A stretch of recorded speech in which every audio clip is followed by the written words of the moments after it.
చిన్న కథ అండి. ఒక 10 మంది స్టూడెంట్స్ ఉంటారు. వాళ్ళు చిన్నప్పటి నుంచి కలిసి చదువుకున్నారు. పెద్దవాళ్ళయ్యారు. ఎక్కడెక్కడో మంచి ఉద్యోగాల్లో స్థిరపడిపోయారు. ఒకరోజు ఫోన్ చేసుకొని అందరం కలిసి ఒక దగ్గర కలుద్దామని కలుస్తారు. కలిసిన వాళ్ళకి ఏంటో వెల్తీగా ఉంటుంది. ఏంటి వెల్తీగా ఉంటుందంటే మనకి ఇంకా ఏంటో కావాలి జీవితంలో అనుకుంటారు. అయితే మన పాత మాస్టర్ని కలుద్దాం, మన స్కూల్ మాస్టర్ని అందరూ అనుకుని మాస్టర్ ఇంటికి వస్తారు. చూడగానే మాస్టర్ గారు చాలా సంతోషిస్తారు. అందరినీ అడుగుతారు, ఇంత బాగా సెటిల్ అయ్యారు నా శిష్యులు అని ఆనందిస్తారు. సహజం కదా. అయితే మాస్టర్ అందులో ఒక స్టూడెంట్ అడుగుతారు, మాస్టర్ మీరు ఎప్పుడు ఇంత సంతోషంగా ఇంత ఆనందంగా నవ్వుతూ ఎలా ఉండగలుగుతున్నారంటారు. అంటే కూర్చొని చెప్తాను అంటారు. వీళ్ళందరూ కూర్చునేసరికి అతని భార్య ఏమో పెద్ద ట్రేలోని 10 కప్పులు టీ 11 కప్పులు టీ పట్టుకొని వస్తుంది. పట్టుకొచ్చేలా అందరికీ ఇస్తుంది.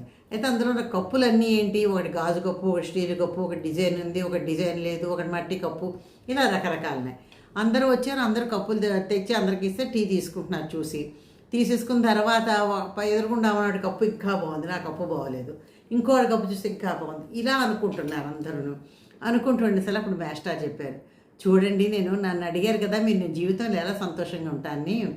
నేనేమో ఎందుకు సంతోషం చెప్తాను చూడండి. మీకందరూ టీ కప్పులు తీసుకున్నారు. టీ కప్పులు తీసుకుని ఒకళ్ళ కప్పు బాగుంది, ఒకళ్ళ కప్పు బాగోలేదని మొహం హాల్ చూసుకుంటూ బాధపడుతున్నారు. కానీ అందులో టీ ఒక్కటే కదా, మీరు కప్పులు ఎందుకు చూస్తున్నారు? అనవసరం. అది చూడబట్టే మీకు మనశ్శాంతి లేకుండా పోతుంది. నేను అది చూడట్లేదు, నేను మనశ్శాంతిగా ఉంటున్నాను. ఎంత డబ్బు సంపాదిస్తున్నాం కానీ అవతలవాడు ఎంత సంపాదిస్తున్నాడు, యువతలవాడు ఎంత సంపాదిస్తున్నాడు కదా. మనం సంతోషంగా మనం ఆరోగ్యంగా ఉండడానికి ఎంత డబ్బు కావాలో అంత సంపాదిస్తున్నామా లేదా అని ఒక్కటే చూడండి. ఇక్కడ కూడా అంతేను. టీ అంతా ఒకటే, కప్పులే వేరు. అలాగే సంపాదన అందరిది ఒకటే, ఒక్కొక్కరిది ఒక్కొక్కలా ఉంటుంది. అంతేను. ఇలా ఉండండి, మీరు కూడా సంతోషంగా ఆరోగ్యంగా ఉంటారు అని చెప్పారండి ఆ మాస్టారు. చాలా బాగుంది కదా. Thank you.